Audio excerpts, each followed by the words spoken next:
श्री गणेशाय नमः। विघ्नों को हरने वाले, मंगलकारी, बुद्धि और विवेक के दाता श्री गणपति बप्पा को सादर वंदन। आज है संकष्टी चतुर्थी। यह पावन तिथि जब भक्तगण उपवास रखकर भगवान गणेश का पूजन करते हैं और रात्रि में चंद्र दर्शन के साथ व्रत का पारण करते हैं।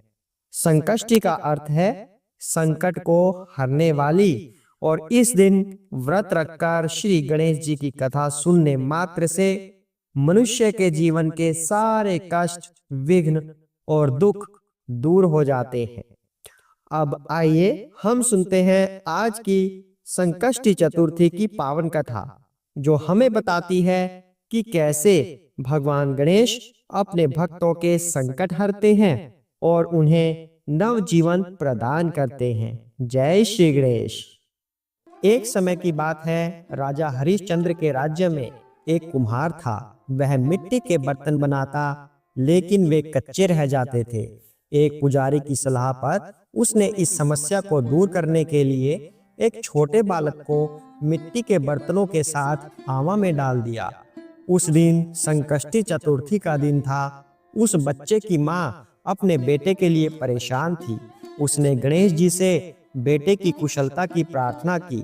दूसरे दिन जब कुम्हार ने सुबह उठकर देखा तो आवा में उसके बर्तन तो पक गए थे, लेकिन बच्चे का बाल बांका भी नहीं हुआ था। वह डर गया और राजा के दरबार में जाकर सारी घटना बताई। इसके बाद राजा ने उस बच्चे और उसकी माँ को बुलवाया तो माँ ने सभी तरह के विघ्न को दूर करने वाली संकष्टी चतुर्थी का वर्णन किया। इस घटना के बाद से महिलाएं संतान और परिवार के सौभाग्य के लिए व्रत करने लगी। आइए 4 प्रचलित कथाओं में से एक और कथा करते हैं। पौराणिक एवं प्रचलित श्री गणेश जी की कथा के अनुसार एक बार देवता कई विपदाओं में घिरे थे। तब वे मदद मांगने भगवान शिव के पास आए। उस समय शिव के साथ कार्तिकेय और गणेश जी भी बैठे थे। देवताओं की बात सुनकर शिव जी ने कार्तिकेय व गणेश जी से पूछा कि तुम में से कौन देवताओं के कष्टों का निवारण कर सकता है। तब कार्तिकेय व गणेश जी दोनों ने ही स्वयं को इस कार्य के लिए सक्षम बताया।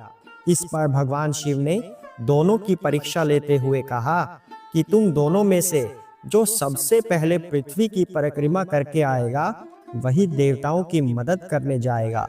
भगवान शिव के मुख से यह वचन सुनते ही कार्तिकेय अपने वाहन मोर पर बैठकर पृथ्वी की परिक्रमा के लिए निकल गए। परंतु गणेश जी सोच में पड़ गए कि वह चूहे के ऊपर चढ़कर सारी पृथ्वी की परिक्रमा करेंगे तो इस कार्य में उन्हें बहुत समय लग जाएगा। तब उन्हें एक उपाय सूझा। गणेश अपने स्थान से उठे और अपने माता पिता की 7 बार परिक्रमा करके वापस बैठ गए। परिक्रमा करके लौटने पर कार्तिकेय स्वयं को विजेता बताने लगे। तब शिवजी ने श्री गणेश से पृथ्वी की परिक्रमा ना करने का कारण पूछा। तब गणेश ने कहा, माता पिता के चरणों में ही समस्त लोक हैं। यह सुनकर भगवान शिव ने गणेश जी को देवताओं के संकट दूर करने की आज्ञा दी। इस प्रकार भगवान शिव ने गणेश जी को आशीर्वाद दिया कि चतुर्थी के दिन जो तुम्हारा पूजन करेगा और रात्रि में चंद्रमा को अर्घ्य देगा, उसके तीनों ताप यानी दैहिक ताप, दैविक ताप तथा भौतिक ताप दूर होंगे। इस व्रत को करने से व्रतधारी के सभी तरह के दुख दूर होंगे और उसे जीवन के भौतिक सुखों की प्राप्ति होगी। चारों तरफ से मनुष्य की सुख समृद्धि बढ़ेगी। पुत्र पौत्र आदि धन ऐश्वर्य की कमी नहीं रहेगी। इस तरह से यह कथा पूर्ण होती है। भगवान गणेश से हम प्रार्थना करते हैं कि आप सभी का जीवन खुशमय हो, आप सभी स्वस्थ रहें, आपके बच्चे सलामत रहें, सभी का यह व्रत सफलतापूर्वक पूर्ण हो। जय श्री गणेश। एक समय की बात है कि विष्णु भगवान का विवाह लक्ष्मी जी के साथ निश्चित हो गया। विवाह की तैयारी होने लगी। सभी देवताओं को निमंत्रण भेजे गए, परंतु गणेश जी को निमंत्रण नहीं दिया। कारण जो भी रहा हो, अब भगवान विष्णु की बारात जाने का समय आ गया। सभी देवता अपनी पत्नियों के साथ विवाह समारोह में आए। उन सब ने देखा कि गणेश जी कहीं दिखाई नहीं दे रहे हैं। तब वे आपस में चर्चा करने लगे कि क्या गणेश जी को नहीं न्योता है या स्वयं गणेश जी ही नहीं आए हैं। सभी को इस बात पर आश्चर्य होने लगा। तभी सबने विचार किया कि विष्णु भगवान से ही इसका कारण पूछा जाए। विष्णु भगवान से पूछने पर उन्होंने कहा कि हमने गणेश जी के पिता भोलेनाथ महादेव को न्योता भेजा है। यदि गणेश जी अपने पिताजी के साथ आना चाहते तो आ जाते, अलग से न्योता देने की कोई आवश्यकता भी नहीं थी। दूसरी बात यह है कि उनको 1.25 मन मूंग, 1.25 मन चावल, 1.25 मन घी और 1.25 मन लड्डू का भोजन दिन भर में चाहिए। यदि गणेश जी नहीं आएंगे तो कोई बात नहीं, दूसरे के घर जाकर इतना सारा खाना पीना अच्छा भी नहीं लगता। इतनी वार्ता कर ही रहे थे कि किसी ने सुझाव दिया, यदि गणेश जी आ भी जाएं तो उनको द्वारपाल बनाकर बैठा देंगे कि आप घर की याद रखना। आप तो चूहे पर बैठकर धीरे धीरे चलोगे तो बारात से बहुत पीछे रह जाओगे। यह सुझाव भी सबको पसंद आ गया। तो विष्णु भगवान ने भी अपनी सहमति दे दी। होना क्या था कि इतने में गणेश जी वहां आ पहुंचे और उन्हें समझा बुझाकर घर की रखवाली करने बैठा दिया। बारात चल दी। तब नारद जी ने देखा कि गणेश जी तो दरवाजे पर ही बैठे हुए हैं। तो वे गणेश जी के पास गए और रुकने का कारण पूछा। गणेश जी कहने लगे कि विष्णु भगवान ने मेरा बहुत अपमान किया है। नारद जी ने कहा कि आप अपनी मूषक सेना को आगे भेज दें तो वह रास्ता खोद देगी, जिससे उनके वाहन धरती में धंस जाएंगे। तब आपको सम्मान पूर्वक बुलाना पड़ेगा। अब तो गणेश जी ने अपनी मूषक सेना जल्दी से आगे भेज दी और सेना ने जमीन पोली कर दी। तब बारात वहां से जब निकली तो रथों के पहिए धरती में धंस गए। लाख कोशिश करी परंतु पहिए नहीं निकले। सभी ने अपने अपने उपाय किए परंतु पहिए तो नहीं निकले, बल्कि जगह जगह से टूट गए। किसी की समझ में नहीं आ रहा था कि अब क्या किया जाए। तब तो नारद जी ने कहा, आप लोगों ने गणेश जी का अपमान करके अच्छा नहीं किया। यदि उन्हें मना कर लाया जाए तो आपका कार्य सिद्ध हो सकता है और यह संकट टल सकता है। शंकर भगवान ने अपने दूत नंदी को भेजा और वे गणेश जी को लेकर आए। गणेश जी का आदर सम्मान के साथ पूजन किया। तब कहीं रथ के पहिए निकले।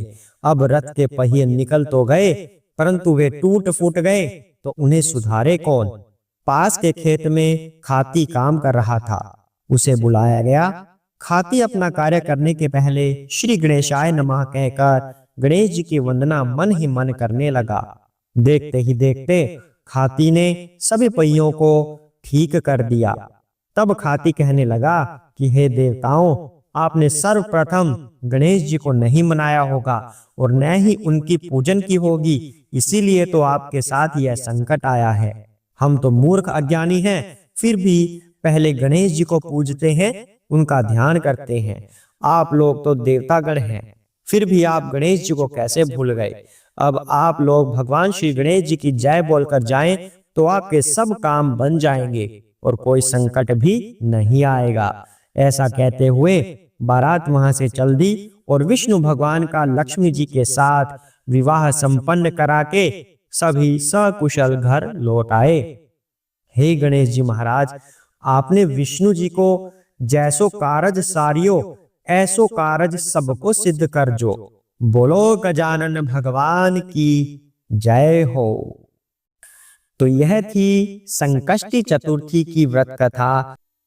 इस प्रकार श्री गणेश जी ने अपने भक्त की रक्षा की, संकटों को हर लिया और यह सिद्ध कर दिया कि जो सच्चे भाव से उनका स्मरण करता है उसकी रक्षा स्वयं गणपति बप्पा करते हैं। जो भक्त संकष्टी चतुर्थी के दिन विधि पूर्वक व्रत करता है, कथा श्रवण करता है और रात्रि में चंद्र दर्शन के पश्चात व्रत का पारण करता है, उसके समस्त कष्ट दूर हो जाते हैं, बुद्धि निर्मल होती है और जीवन में सुख, शांति और सिद्धि का वास होता है। आइए हम सभी प्रार्थना करें। वक्रतुंड महाकाय सूर्यकोटि संप्रभ निर्विघ्नं कुरु मे देव सर्वकार्येषु सर्वदा। श्री गणेश जी हम सबके जीवन से विघ्नों को दूर करें और हर शुभ कार्य में सफलता प्रदान करें। गणपति बप्पा मोरया, मंगल मूर्ति मोरया। जय श्री गणेश।